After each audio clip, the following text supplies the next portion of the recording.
महाशिवरात्रीच्या दिवशी रताळी आणली होती. 25 दिवस चांगली टिकून राहिली फ्रीजमध्ये.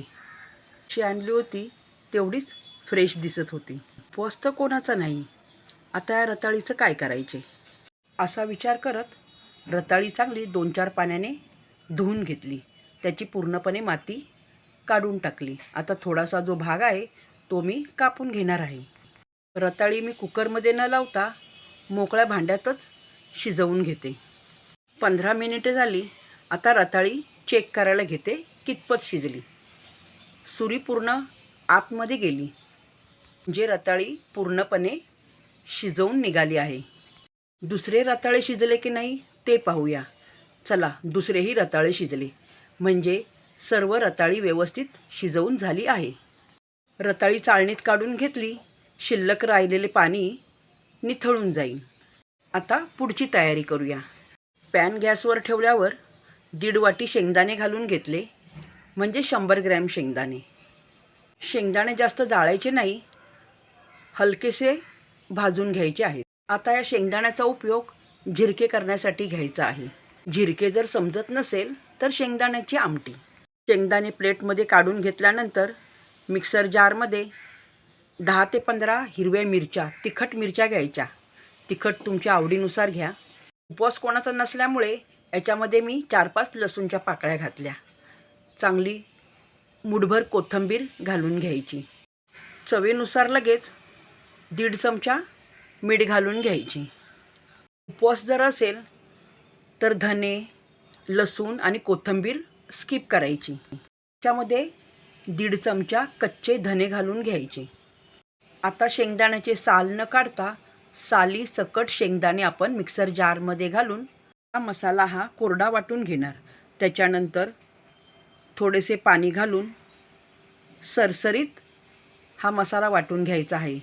तो अशा प्रकारे. शेंगदाण्याचा मसाला सरसरीत असेल तर आमटी खायला चांगली लागते. पेस्ट नाही करायची, बरोबर चव नाही लागत. गॅस ऑन करून कढई गॅसवर ठेवून थोडेसे तेल घालून घेते.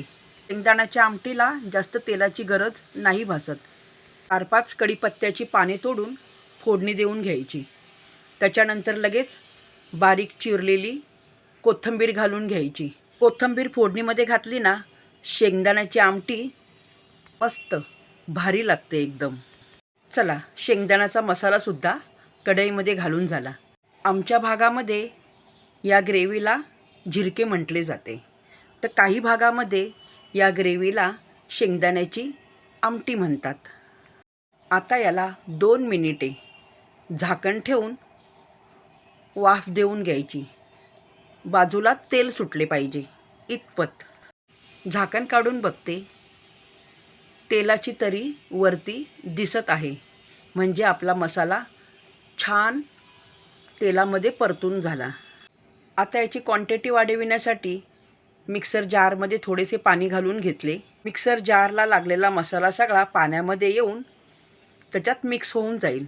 अशा प्रकारची ग्रेव्ही रताळ्याच्या ऐवजी ज्वारीचे किंवा बाजरीच्या भाकरीबरोबर चुरून खायची आणि त्याच्याबरोबर शेंगदाण्याची चटणी किंवा ठेचा. अजून याच्यामध्ये मी 1 ग्लास पाणी घालून घेतले. ग्रेव्ही मला सरसरीत पाहिजे, जास्त घट्ट पण नको आणि पाण्यासारखी पातळसुद्धा नको. एक महत्त्वाचे सांगते, शेंगदाण्याची आमटी करताना पाणी घातल्यानंतर त्याच्यावर झाकण ठेवायचे नाही, कारण झाकण जर ठेवले शेंगदाण्याची जी वरची मलाई असते ती सर्व खाली उतू जाते. 5 ते 6 मिनिटं शेंगदाण्याच्या आमटीला चांगली उकळी येऊन दिली. त्याच्यानंतर वरतून पुन्हा बारीक चिरून कोथिंबीर घालायची. आता ही शेंगदाण्याची आमटी एका बाऊलमध्ये मी काढून घेतली. आता ही रताळी आणि शेंगदाण्याची आमटी कशी खायची ते तुम्हाला मी दाखवते. रताळी घ्यायची साल काढून आणि कुस्करून शेंगदाण्याच्या आमटीमध्ये टाकून द्यायची. 1 ते 2 रताळी कुस्करून द्यायची. अशी पण रताळी खूप गोड असतात आणि शेंगदाण्याची आमटी तिखट असल्यामुळे दोघांचं चांगलं जुळतं. रताळी आणि शेंगदाण्याच्या आमटीचं कॉम्बिनेशन तुम्ही घरी करून बघा आणि असं चमच्याने खाऊन बघायचे. किंवा हाताने ओरपून खायचे. नाशिक भागामध्ये अशाच प्रकारे शेंगदाण्याची आमटी आणि रताळे खाल्ले जाते.